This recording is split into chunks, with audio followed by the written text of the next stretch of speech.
Coding Just for Fun, Conway's Game of Life, Episode 3, Part 3. I've decided that Coding Just for Fun needs a fun shirt. I really like the Hawaiian shirt from Episode 2, so first things first.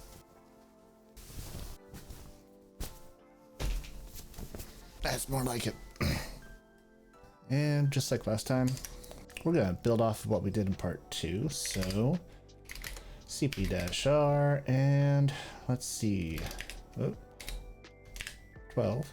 And today is 24th of September 2025. This is episode 0x003, part 3, Conway's Game of Life. Then jump on over to VS Code. And we'll close out what we did in part 2 and open up our code for part 3.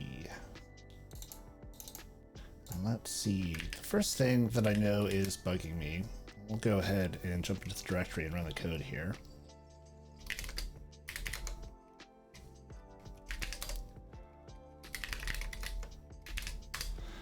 Is when we Control-C out of it, we get this ugly message. So let's take care of that first. Let's get rid of that. That's not very user-friendly, is it? Around our while true loop, we'll say try.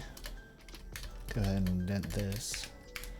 Down below it, we will do except, and our keyboard interrupt exception.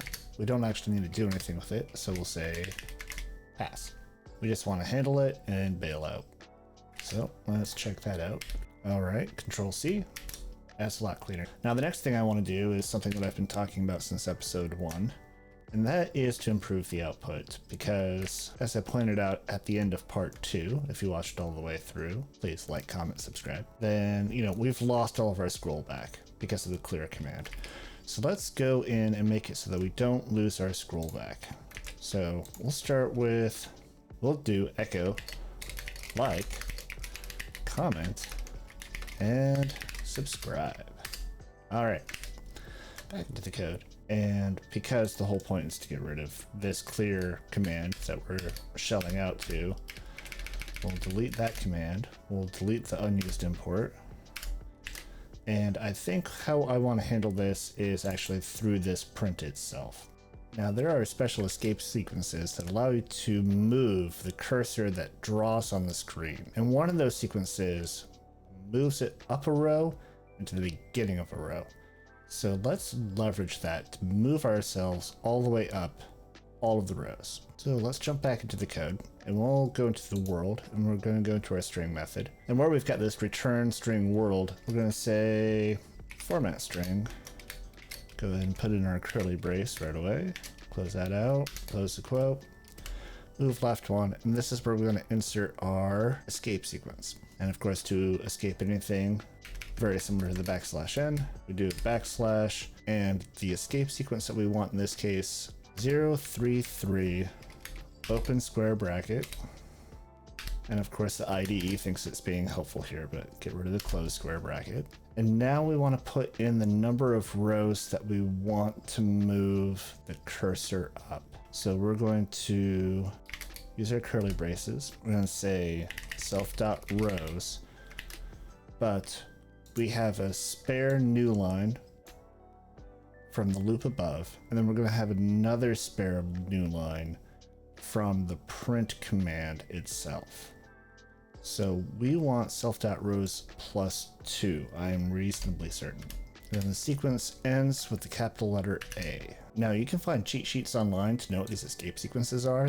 It probably varies based on operating system, I would imagine. Also, coincidentally, another channel recently did a video on doing a progress bar using bash in these escape sequences. And that video is very, very good. So I'm going to link to that down in the description. All right, so let's test out our code. Double check that we've gotten rid of our clear, and we have. So pop back over to here, and if we've done everything right, we should not lose this like, comment, and sub. And when we Control-C out, hopefully the screen looks nice and clean. So we'll run our code. We still have our like, comment, and sub. Control-C, and we should have a nice clean shell back. Look at that, beautiful. All right, the next change I want to add is make this a lot more user-friendly. I want to add command line arguments so that we can set things like the rows, columns, and density. Now, the way I want to do this is going to be a little bit involved. It's not the standard way. It is not necessarily a way I recommend, but it is a pattern that I follow a lot. Now, normally this pattern I follow with configuration files. I don't follow it with command line arguments, so combining the two for me is new territory. But I think it's going to work out. We're going to find out together. So the reason why I don't want to use argument parser in exactly the traditional way is that I personally don't like it when I have to write code that says something to the effect of, if this value is set, use that, otherwise use this other initial value. It's much nicer if everything comes from a single source of truth. The first step in following this admittedly over-engineered pattern, we're going to create a new file here, and I'm going to call it constfig, because it contains both my constants and my configuration. So touch const fig.py. In constfig, I'm going to define a class that's not intended to be used directly. So class underscore, and I'm going to just call it simply underscore C. And C stands for constants, and that's good enough for me. Class C, let's go ahead and indent. Put a comment in here. C stands for constant. And that's good enough for me. All right, and let's not mix our quotes, especially since we've got an apostrophe in here. It's just a comment, but keep it clean. And we're going to inherit from object. Of course, we don't want to forget our colon at the end here. And just for now, I'm going to put pass. Not press, pass. And I'm actually within this going to create an instance of underscore C called C. So this is a thing that is intended to be imported by other people. So C equals underscore C open close, because it takes no parameters. I know that I need to initialize this class, so we'll say def init self, and then we'll indent our pass for now. Of course, we're going to want to use our configuration, so let's go ahead in main. We'll say from constfig import capital C. Now this capital C is going to contain everything in terms of rows, columns, and density. Part of me wants to pull the information out of C and pass that into world. Then part of me just wants to pass in C altogether. And I think it's going to be easier to change this to passing in only the letter C instead of trying to reverse what I've already got, get back to this state. So what I believe I'll do is I'll set this to c.rows, c.columns, and c.density. So now we've got three things that we know for a fact that we have to define within C. So let's go back to our constfig. Inside of init, we'll say self.rows equals 24, self.columns equals 80, and self.density equals, I really liked how 8 looked better than 15, because we really got to see the populations grow. Default this back to 8. Let's split the difference. Let's make this 10.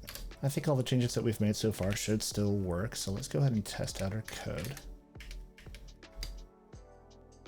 Oh, I thought I saw some scrolling there. Very strange. A bunch of new lines. Echo foo. Owner code. Oh, yeah, I see. There's a mistake here. There is definitely a mistake here. So let's Control C. We'll go back to here. It looks like we're moving up 1 too many. So let's not do +2. Let's just do +1. Let's see what that looks like. You see, that's what we want. All right. Let this grow and just to confirm. Yes, this looks correct now. All right, great. Control C. All right, now we actually want to make these things configurable from the command line. So let's go ahead and inside of here, inside of our constfig file, import argparse. And inside of the init, call it self.parser, arg parse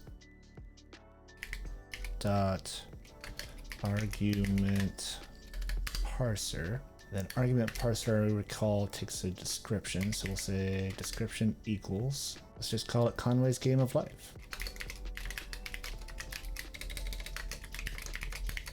And let's actually add some arguments now to our parser.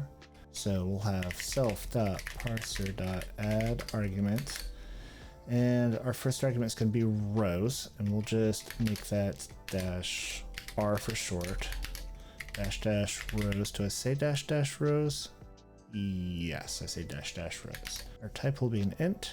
Our help will be the number of rows in the critter world. And we don't need to capitalize the C in critter. And of course we want the columns as well, so let's copy that and paste it down below. Change dash R to dash C. Change the rows to columns, and again rows to columns. There's one more parameter in here. Well, there's two I think I want to add. The default values. Right, I'm pretty sure that's just default. Then our default is going to be, for rows, it is 24. For our columns, it'll be 80. And I am realizing that we don't want to make the parser part of self, but we do want to make the results from parser available. So let's call that self dot, let's spell out the word arguments just so that it's not getting confused potentially with other things I might call args later. So we'll call this self dot arguments.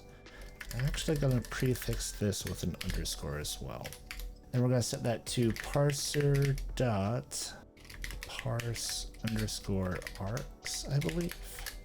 Let's test this and then we'll actually pull the values out of our argument parser. So we'll go ahead and run this, make sure we haven't broken anything. And we have. So he has no attribute parser. Right. So remove the self here. Now give that a shot again. There we go. That looks right. Now self.rows is going to be self._arguments.rows. It's going to be very similar for columns.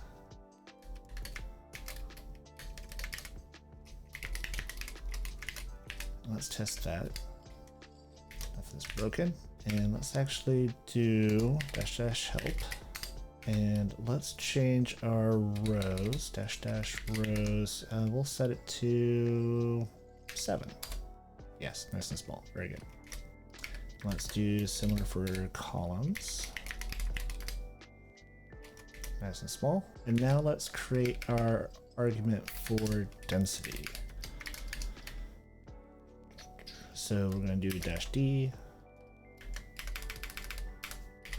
dash dash density, and our default density we've decided on 10 for the time being. And let's update the help string here.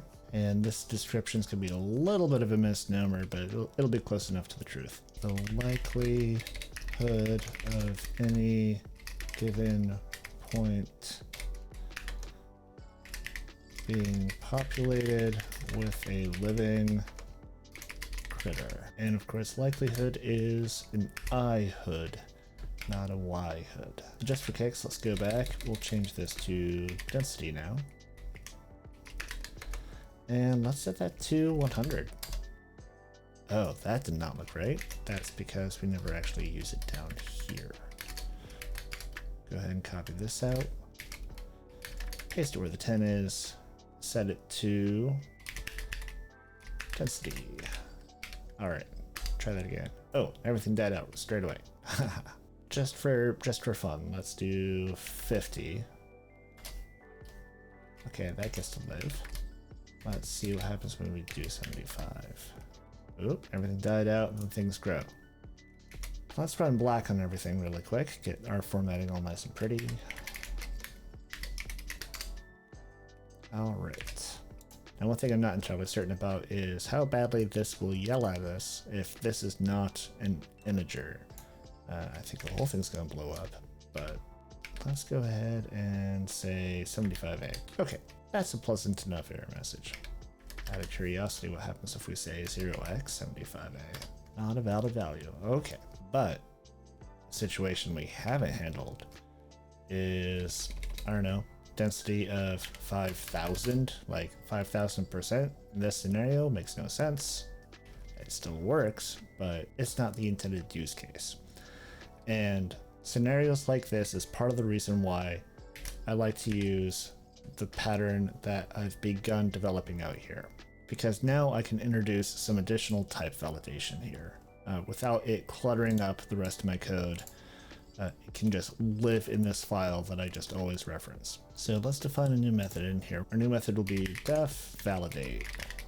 Let's call this validate arguments. Of course, it's going to take in self, and I'm tempted to put an underscore here at the beginning of the name of the method, but I think they're in a larger, more complex application. I think there could be an argument to be made for There could be an argument to be made for wanting to revalidate configurations, especially when they come from the user. Scenarios like reloading a config or things that we're not going to be doing in this application, but you get the premise. And I think in this scenario, our validation is going to be pretty minimal. I think for the most part, we just want to say assert self.density is less than or equal to 100. It'd be crazy for 100 to be set, but it is theoretically allowed. Of course, we need to actually use our new method, so we'll say lowercase self.validate arguments and call that. So now when we call with density 5,000, well, let's put in here that dash density is a percentage and should not exceed 100. Well, of course, I'm messing with comma. We're successfully validating our type, but let's add one more step here just to nicen up the error message formatting a little bit. We'll try accept assertion error as E, and we'll go ahead and print E. We're largely just doing this try except to get the nice formatting that we want to be a little bit more user friendly. So let's go ahead, let's make sure we're saving our code, go back to here, we're going to try it again. Yes, all right, and it worked, but of course we should exit out of the program. So I believe that the import that we want for this will be from OS import exit. Actually, let's check that. From OS import exit. There's not. Oh, yes, because it's not OS, it's sys. There we are. All right. Hop back into here. Change this from OS to sys. And of course, we don't want the code to run when our configuration is bad. So as soon as we've printed our user-friendly error message, we will exit. And let's exit with an error code. Let's just put 1 for now. All right, and let's test it out now. Oh, and that's nice and beautifully formatted. So let's actually validate that it does what we want. So it's 750. That looks great. So this is looking much more user-friendly now.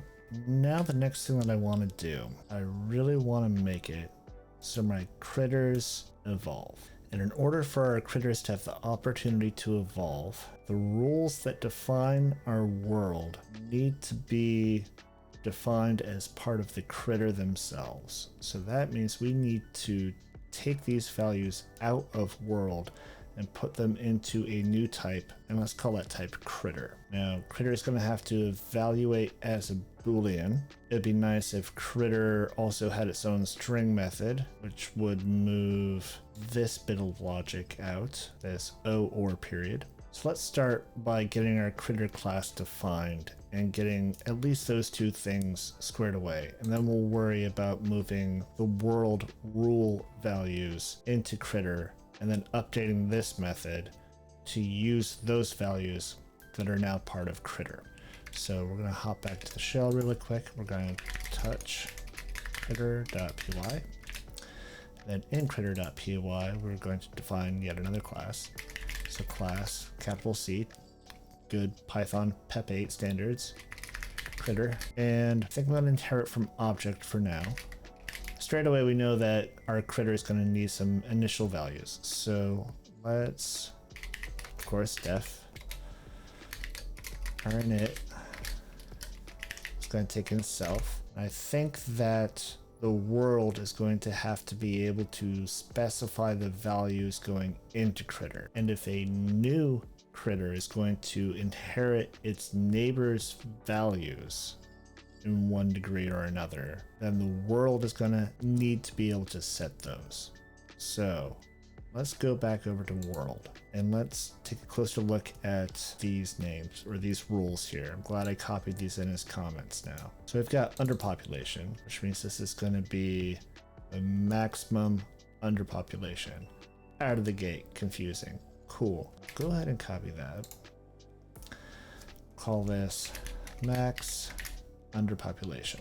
Let's go ahead and put a colon and a pass here. The next one, let's see. Any dead cell with exactly 3 live neighbors. Let's call this spawn value. I'm changing my name, and instead of max, let's call this underpopulation value. That's less confusing. So we've got our underpopulation value or spawn value. So this is going to be our overpopulation value. What shall we call this? Let's call this max survive value and min survive value.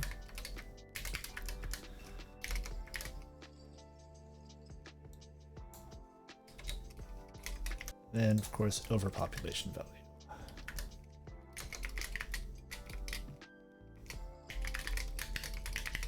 And let's see, if we're changing the order back to the original, this is going to get moved up. Let's make sure that we're keeping the order here the same as well. We need to move these two before our spawn value. So let's go ahead and set our values now. We'll say self dot underpopulation value equals underpopulation value. Self dot max survive value equals max survive value. Self dot min survive value equals min survive value. Self dot spawn value equals spawn value. Spawn is going to be tricky. We may need a maximum and minimum for spawn as well. Yes. And this is where we definitely need to switch the order back, because I think we may want the survival to have a chance to fail before the spawn could succeed. We definitely want a maximum and minimum spawn value as well, I'm realizing. So let's do max spawn value and min spawn value. Add the word max in front of here and here. Let's go ahead and change the word max to min on a new line. And then overpopulation value. So the interesting thing is, if we see the plan out currently, we can end up in some wonky scenarios where to be able to spawn a new critter, potentially we might be dying by overpopulation. That'll make the logic potentially interesting later. I don't know that we'll be able to get away with else if statements. I think we may have to do some very long if statements for every single one of these conditions, but I'm getting ahead of myself. So let's jump back to here and let's just get everything working like this with the default values first. Now we know we want this to work as a boolean, so let's say def bool. That takes self. I'm going to say pass here because I've missed the most basic function of a critter. That is living, right? So we're going to say self.living equals living. Our boolean method here will be return self.living.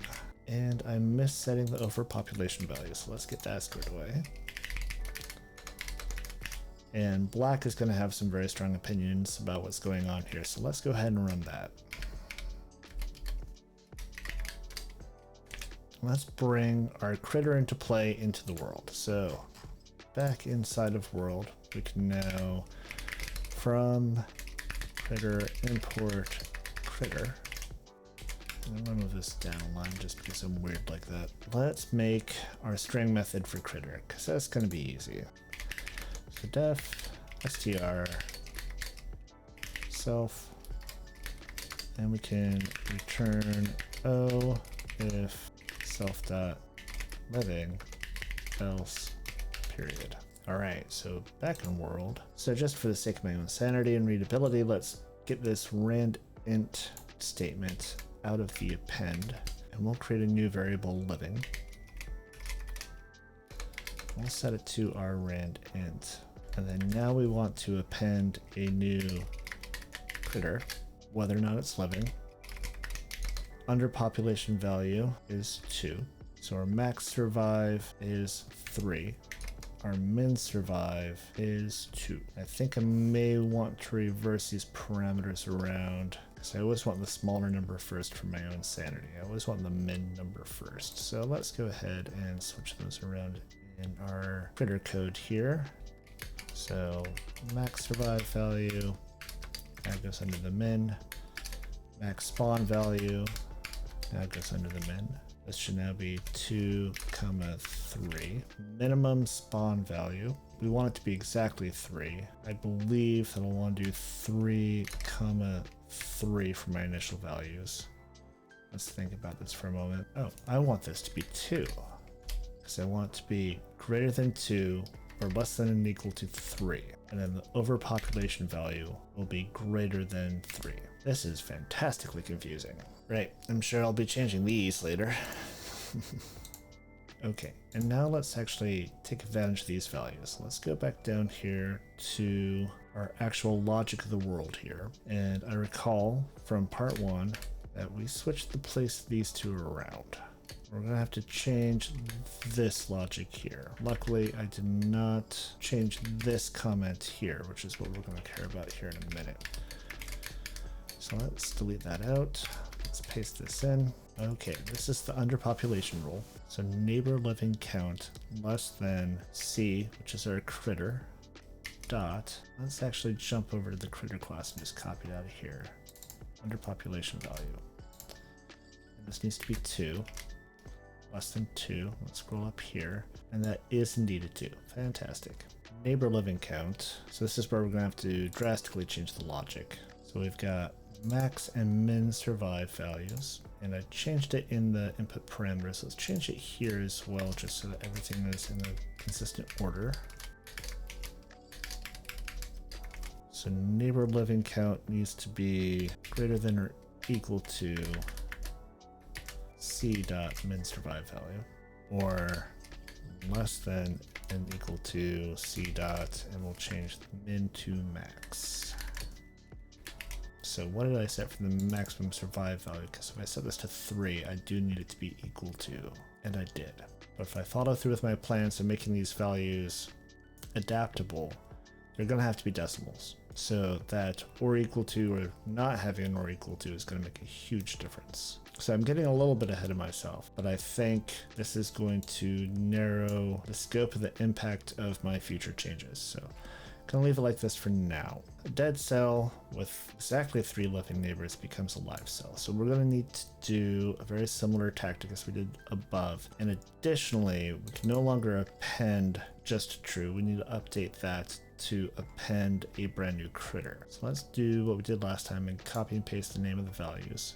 So min spawn value, C dot min spawn value less than or equal to neighbor living count, just has to be less than or equal to C dot max spawn value, and let's change the name of the variable.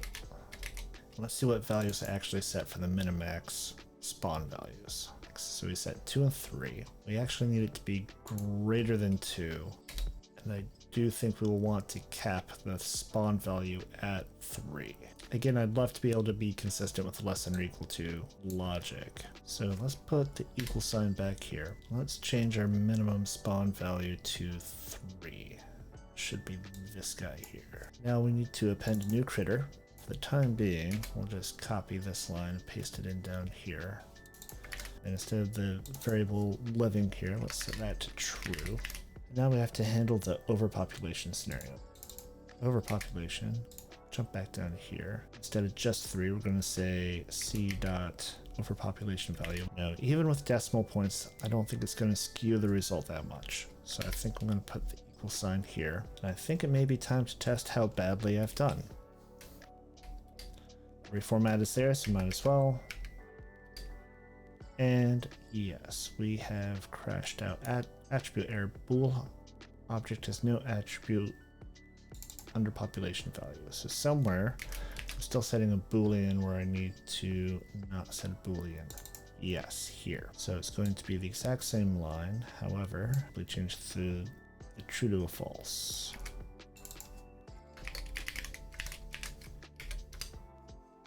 Crashed again. Bool has no attribute under population value. All right. And again, we're appending a false here. So it's going to be identical to this line. So we'll just copy the whole thing, paste it in. And everything died out right away.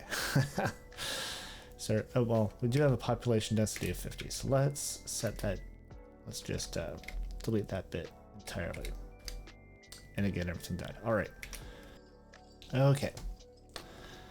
I have spotted at least 2 mistakes. It's taken me a bit, but the first mistake is get neighbors originally returned booleans, and we are counting instances of true, but it now returns instances of critter. For now, let's convert those to booleans so that this is still correct, this count true. So let's make a list comprehension here just to convert it. So bool n for n. That way we can convert all of our critters to booleans so that we can do our count properly. So effectively, before, we were always counting 0, which is why, big reason why everything was dying. And the other issue that I created was that I had decided that I need to reverse 2 of these, which means that if we have 3 neighbors, we're going to hit this condition and we're never going to spawn a new critter. So we need to test for 3 critters first. So let's move this else if up. Fix the indentation.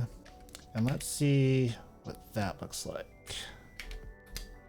Hey, there we go. I really shot myself in the foot on that one. Let's cancel out of this. And we can start thinking about some of the other things we need to do. And the first thing that I'm catching is there's no sense in indexing into our 2-dimensional list, especially since we already have our critter here. So let's just delete that, make it C. Let's go ahead and test it out just for sanity. Yeah, looks good, great. And let's format everything while we're at it. All right, well, I don't like this list comprehension. It's fine, but it's kind of ugly. Little inefficient. I don't like this. It looks unreadable entirely. It's just a bunch of numbers. Now the easiest thing probably to tackle next is that we are using our new critter class, which means it can represent itself as a string now. So let's go ahead and in critter. Let's see, we've already defined the method. I'd forgotten we'd done that. So let's actually use it inside of world. We should be able to say plus equals C, because str world is already a string. So Python should be looking to convert C to a string, or our critter to a string, and we've already defined that method. So let's test that out.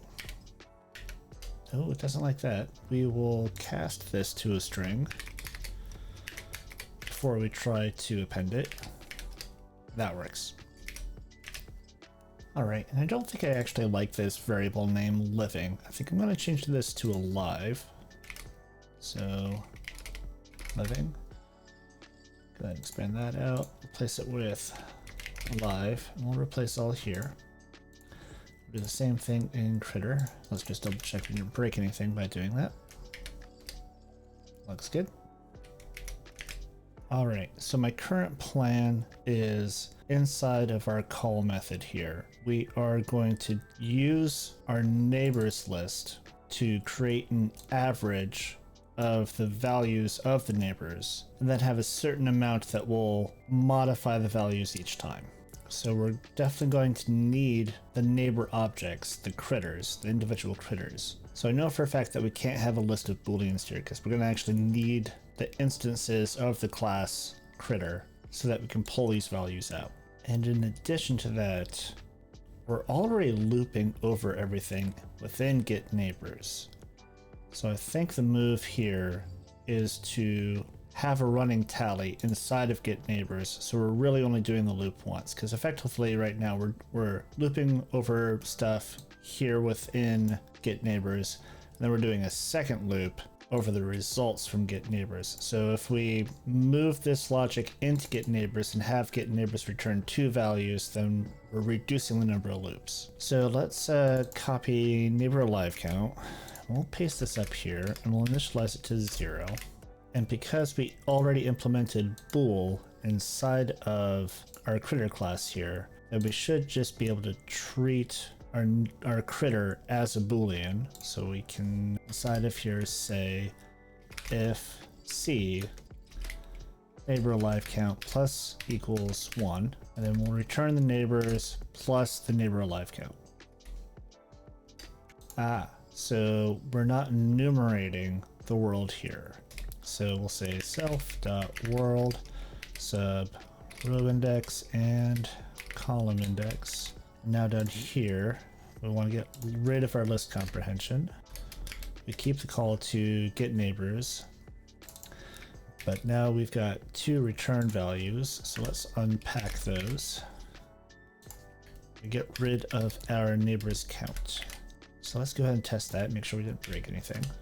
Looks good. Let's do our formatting while we're here.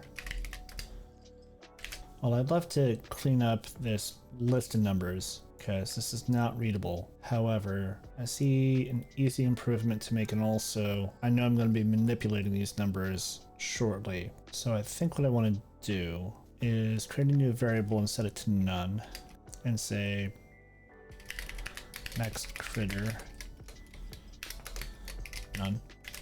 And at the end of this if statement, we're going to specify NWO sub -1 dot append and next critter. And here inside of all these if and else if statements, we're going to set next critter. Here next critter is simply going to be C.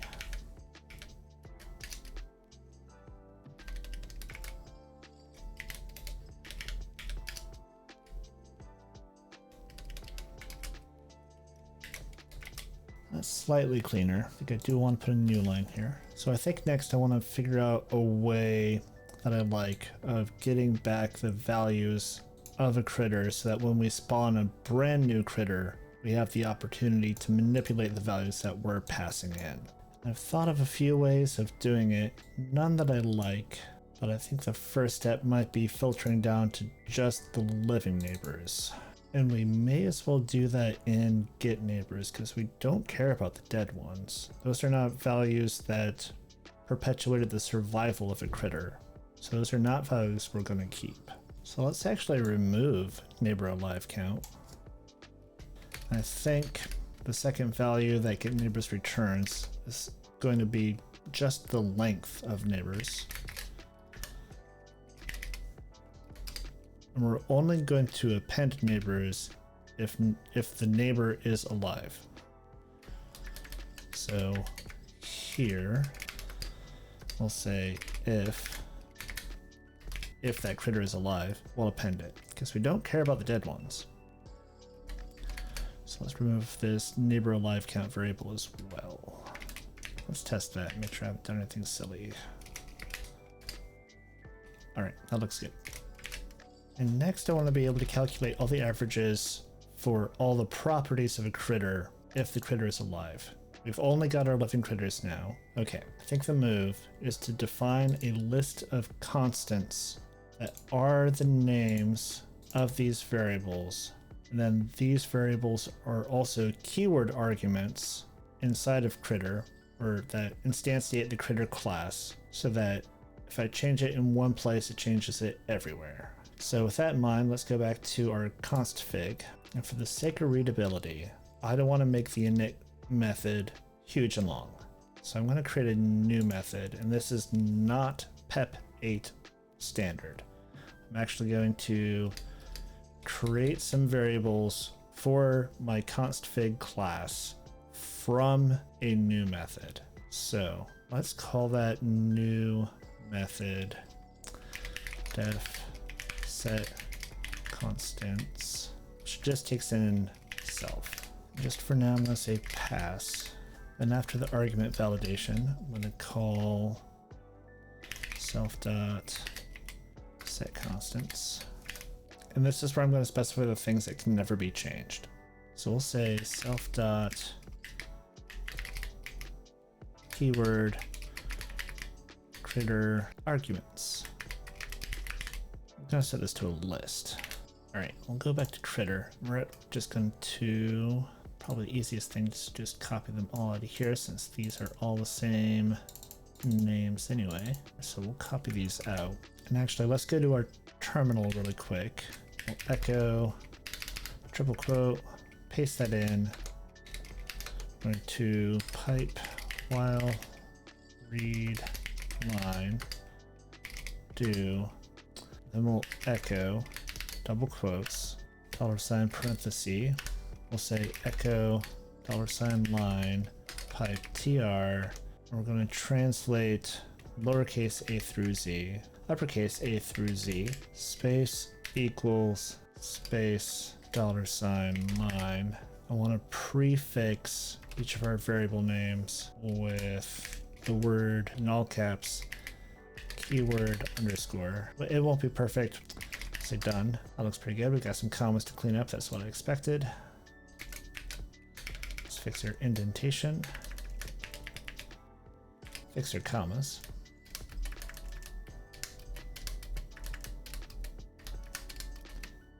And if I'd been smart, I would have also said self dot in front of these. So go ahead and fix that.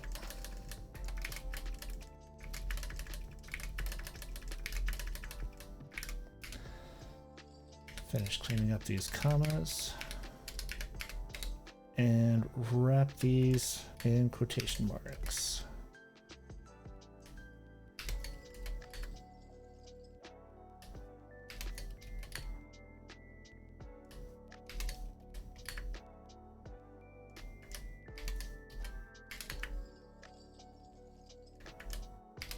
Go back to the terminal, up arrow, and alter our script here because we no longer want equals line. We want to keep the commas. And this time, let's remember to add the self dot.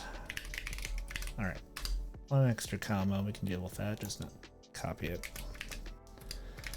We'll paste that in to our critter arguments list.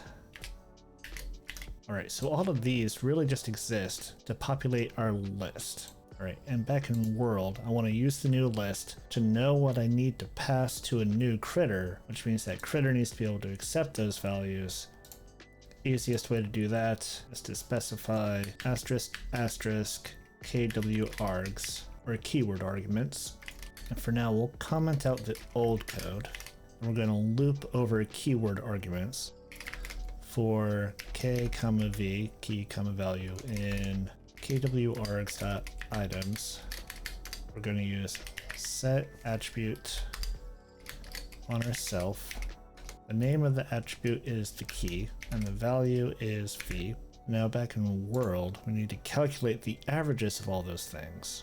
Let's define a new method, underscore calculate attribute averages, and it needs to take in a list of critters, so we'll have it take a parameter critters. We'll accept, let's keep the variable name consistent here, neighbor alive count. I'm gonna say passed for now because we need to get those constant values into our world class here, and it probably makes more sense to pass constants in, or const fig in, RC, but I think for now I'm just going to import it from const fig, import C. Go back down. Now in here we can say for property in C dot keyword critter arguments. We'll create a dictionary called averages. It's just empty for now. And actually, let's use a default dict. And I think default dict is part of func tools. Let's see. No. Collections maybe?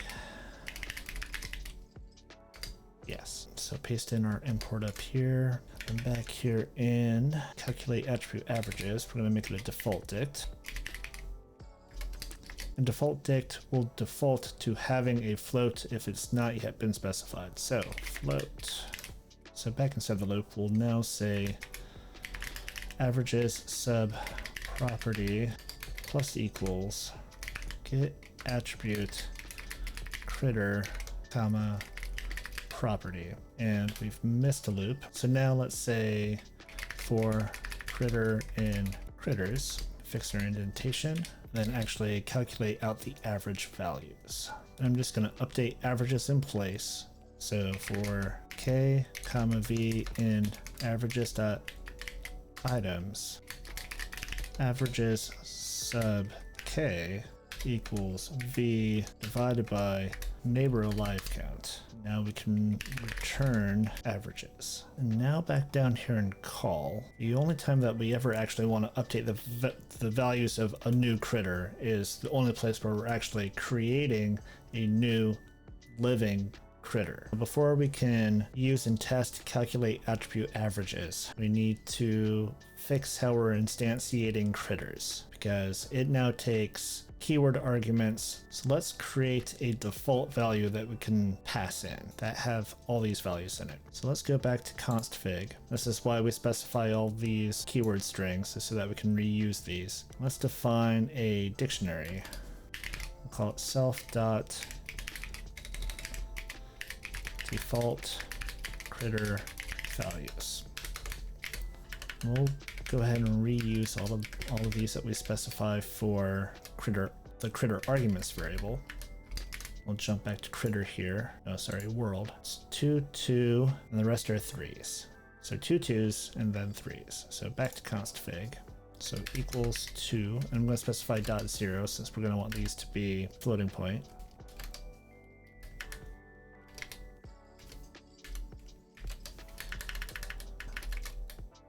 All right, back in world, we can now say after our false double asterisk capital C dot default critter values. For the time being, we're going to set the default critter values here as well, although we'll want to change that once we've validated that these changes aren't bad.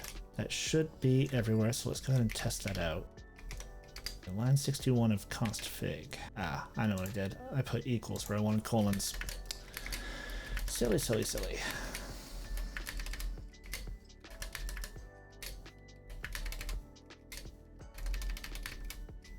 All right, try that again. And line 18 in our world init. Okay, that makes sense. So asterisk asterisk capital C dot default critter values. Try it again. Ah, I accidentally commented out a line I shouldn't have, so let's put that back in. There we go. That was a lot of work just so that we could delete these handful of lines. Jump back to world. Now let's actually use our calculate averages. All right, so let's copy our method name. We'll call this new critter values equals calculate attribute averages. I think I want to change this name to calculate critter averages. Go ahead and fix the name up here. And then of course we need to say self dot first, end of the line. Our first parameter into that method is neighbors. Just a list of our critters, and then the neighbor alive count.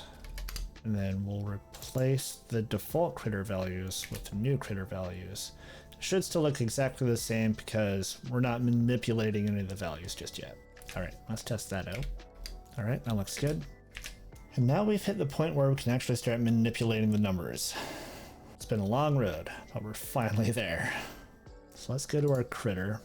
So we'll go back to const fig actually, and we're going to add a new parameter called mutation.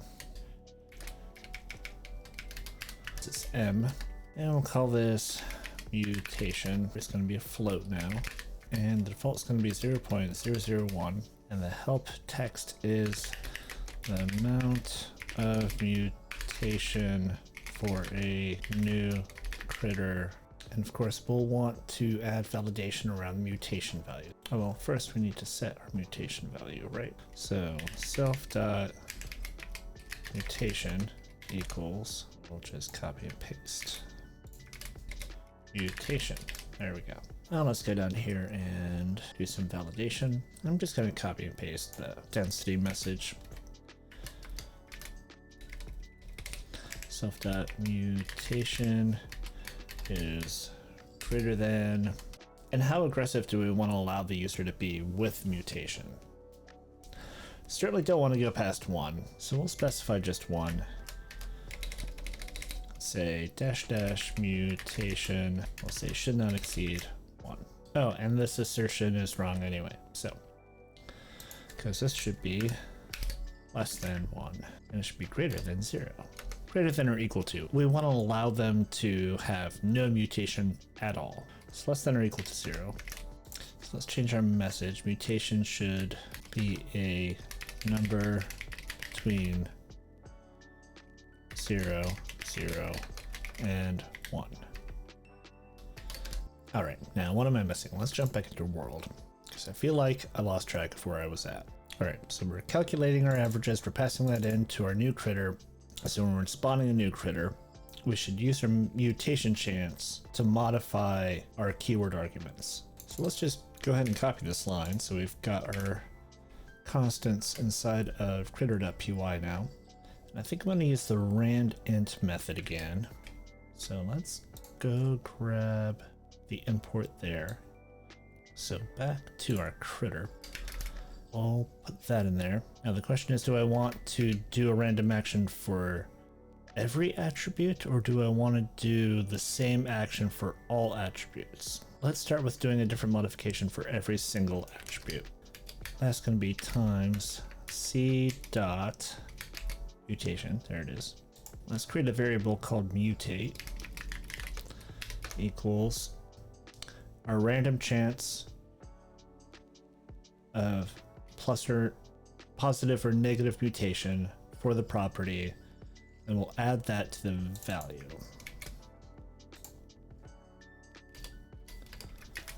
So for the most part, at the beginning, we should see pretty normal behavior for Conway's Game of Life, but as things go on, we should eventually hit extinction or hit upon a combination that causes all the critters' population to explode. We'll go ahead and test it out. Not terribly optimistic. I feel like I missed something. Yeah. So underpopulation value is not set for at least one of our critters. It's actually a none type. Interesting. Line 62 in call.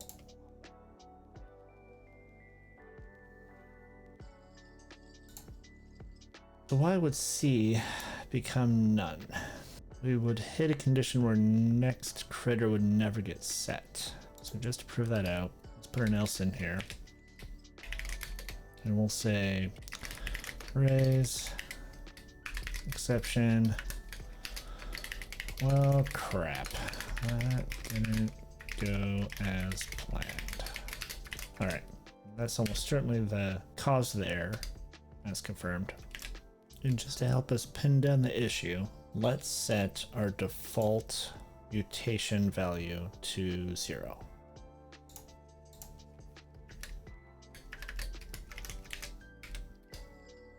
Yes.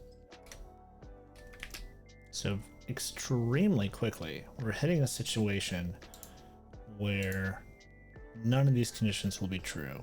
And I suspect that it's going to be caused by this operation here.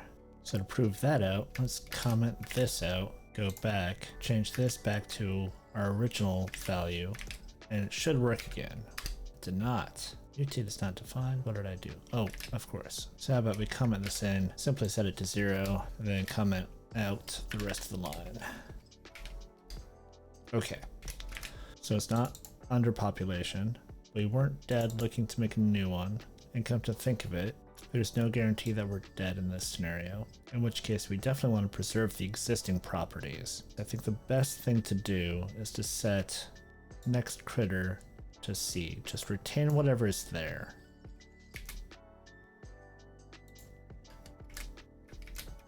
So we want to make sure that this point does not have a living critter before moving on, because we don't want to overwrite the existing properties if it is alive. We want to spawn a new critter only if it's dead. Before it didn't matter because all critters had the same properties, but now it does matter because new critters will have new properties. I'm going to say not C. And because we've implemented the Boolean method, that should be fine. So let's briefly walk through this. Neighbor alive count, too small, we want to kill it, guaranteed to kill it. Neighbor alive count permits it to spawn and it's not alive and create a new one with new attributes. If neighbor alive count allows it to live on, keep it and allow it to live on. Neighbor alive count has too many critters near it, then kill it off. Otherwise we don't know what the hell to do, so let's just keep whatever is already there. That should do the trick. Let's double check that we're actually evolving, and we are. So let's give it a shot. Well, something happened. Everything died off quick. And things can survive, but nothing is evolving in a way that allows the population to explode. So let's do dash help. Just make sure. Yeah, dash mutation. So dash mutation. Let's set it to 0.0. Okay. And this behavior does look correct. 0 mutation. Let's set mutation to 0.1 and see if we get something more interesting. Yeah, that's not more interesting.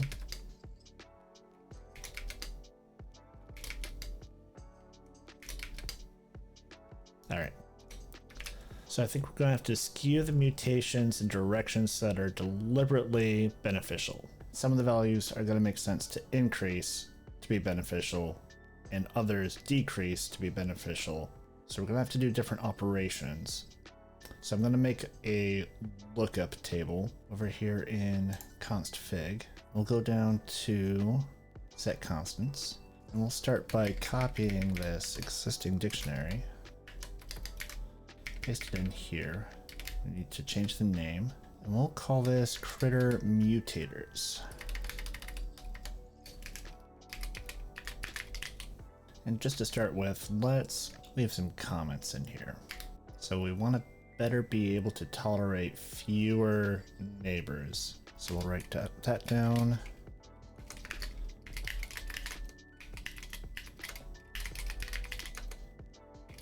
So, and we'll just make a note of minus equals. And let's see, we've got min survive value and max survive value. I think what I want to do to start is go ahead and increase this range, the survival range. So let's make a note here. Needs fewer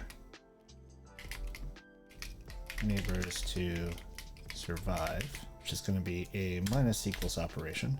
And then we can also tolerate more neighbors.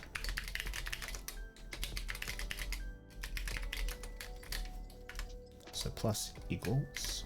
Oops.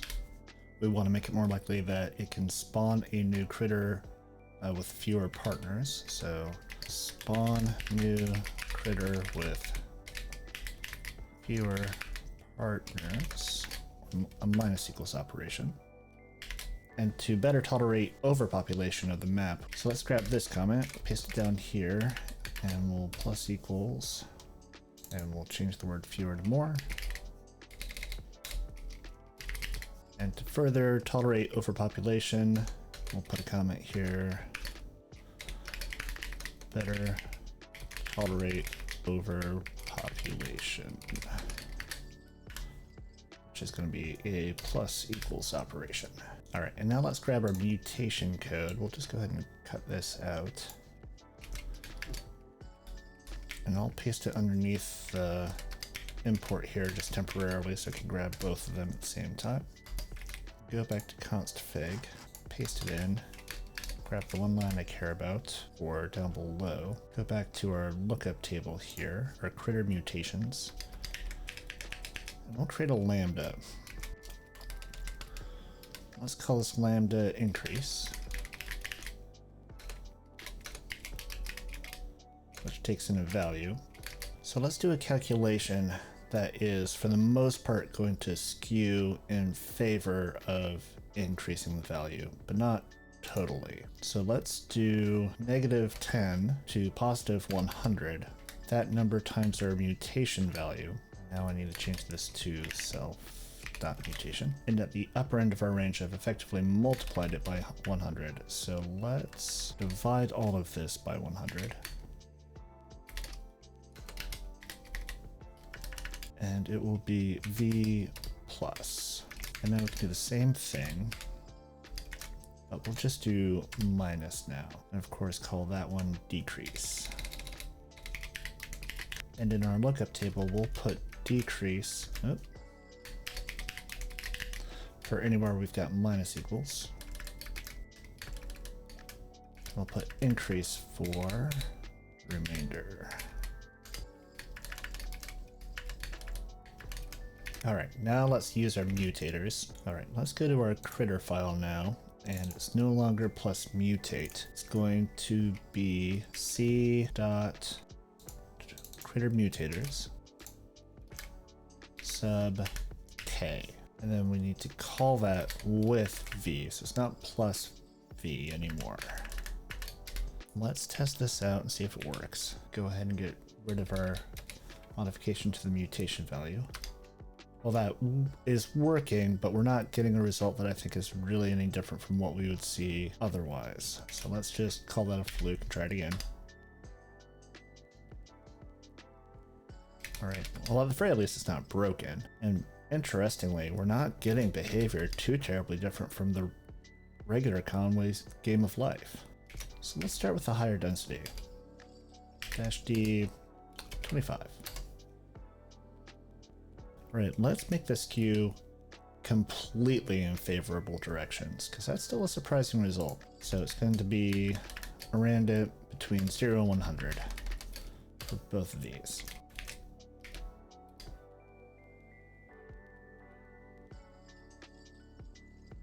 And they're surviving a lot longer, that's for sure. I really think eventually we should see a population boom somewhere.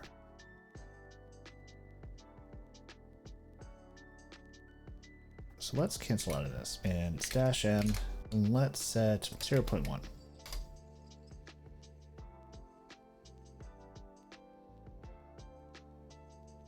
Oh, that's something. Oh, we got some interesting patterns going on over here. We should get continuous evolution out of these as well. It's interesting that we haven't actually filled up the entire screen. So I'm going to cancel out of this. I want to see what happens when we leave it at our default density now.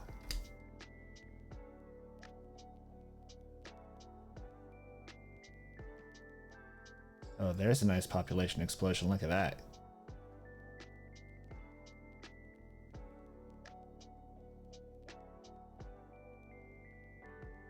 All right, cancel out. Instead of 0.1, let's do 0.01.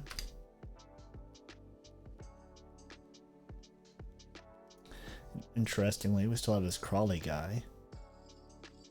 Theoretically, it's evolving every single time it crawls. Ooh, interesting. It evolved into a...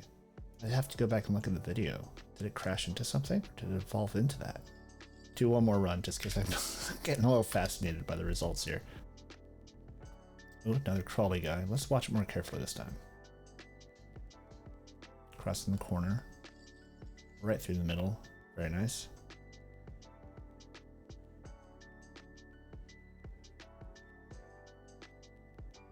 Circling to the top.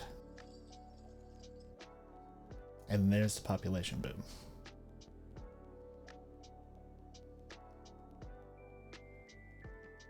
Interesting to see that it kind of kills out surrounding colonies and then takes over the space.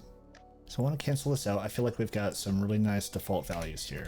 So our mutation chance should be 0.01. I like the default density, but I do want to reintroduce a chance of bad mutation as well. So let's go ahead and run this again.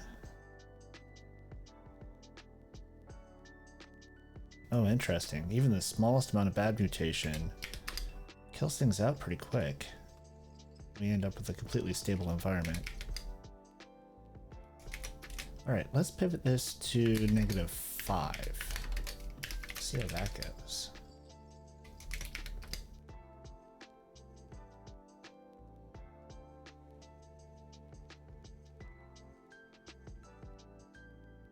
And again, we get to a stable environment pretty quickly. Let's roughly have it each time. So we'll do 2 this time.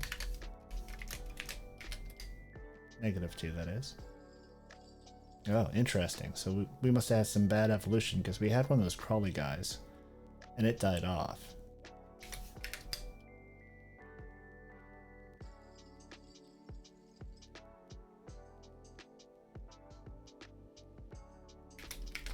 So really, it's very intolerant to any level of negative evolution, it seems. Undesirable evolution. We have something really interesting going on over here. But we end up at a very stable environment again. So let's have it again. We'll do -1.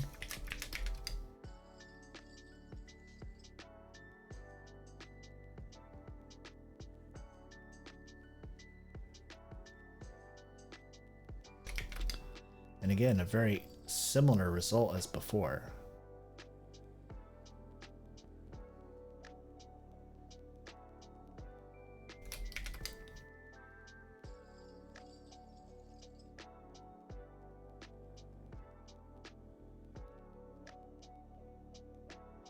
It seems like it very much skews towards building a stable environment, and we had some negative evolution happen over here that killed off something that would otherwise have been stable, that alternating 3 pattern. So let's set this down to 0.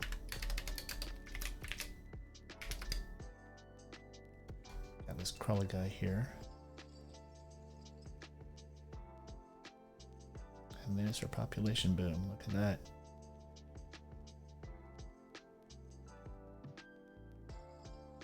Oh, that's a very interesting pattern up here where it kind of builds up.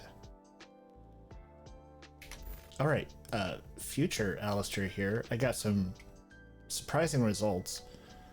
So I am going to do one more thing that I'm going to cut in after the fact.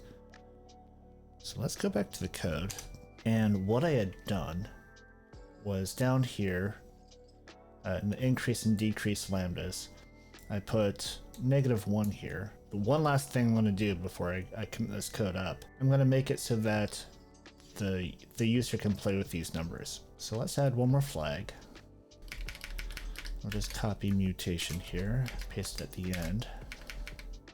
We'll do -b and bad -mutation, and this is going to be an int. I'm going to default it to 0. And what do we want the help text to say? Let's just have it say the chance a mutation will be unfavorable. Now let's say increases the chance. Because we're doing some math down here, I don't have to try to explain what's going on inside of the code, just inside of a short help string. And we will create a new variable called bad mutation. I presume that argument parser is going to change that to bad_mutation. I hope anyway. If not, it should yell at us. We'll find out here shortly. And we want to use the value here. So self.badMutation in both places. And let's do our validation checks. We'll copy the assertion for mutation and use that as our starting point. Bad mutation. Bad mutation should be a number between 0 and, say, 100. Why in the world do you do that? I don't know. Actually, we want it to be negative 100 and 0. We do want it to be set to 0 frequently, so let's put an equal sign here as well. Alright, and let's test that out. Alright, it didn't yell at us. I'm gonna let this run out because this is interesting. Yeah, fascinating. Alright, and let's set our bad mutation value to, well, let's test our range logic. So we'll say negative 500. Yes, good. So we'll set it to negative 1. It's almost like it grows like a crystal. Alright, we'll cancel that out. And we'll run it one more time with just the defaults. Make sure that looks correct. That seems about right. Alright, back to past me.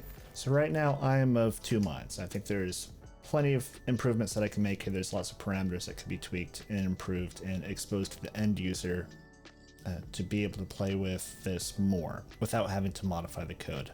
The other place that I'm at is I really want to move on to other things. So I think what I'm going to do is I'm going to leave this where it's at, and I'm going to leave this up to you to tweak and improve. And in the comments down below, you can send a GitHub link where I can check out the changes that you've made. If I ever create a Patreon, I may do this as a Patreon exclusive where I finish cleaning this up and share a video on that topic. For now, I think I'm going to leave this where it is, since I'm kind of tired of working on this. And this is coding just for fun. I've exceeded my fun. The fun quota has hit its limit. There's only so many times you can write Conway's Game of Life and the fun runs out. Of course, this is going to be up on GitHub. The link will be down in the description. And I invite you to fork the repo and make your own changes to this. Like I said, there's a lot to improve here. If nothing else, exposing more of these parameters to the end user as command line arguments. Thanks for watching. Do all the usual YouTube crap, the thumbs, either way. Like, comment, subscribe, smash that like button, like that smash button, smash the smash button, like the like button, all those things. All right, thank you very much for watching. You'll see me in the next one.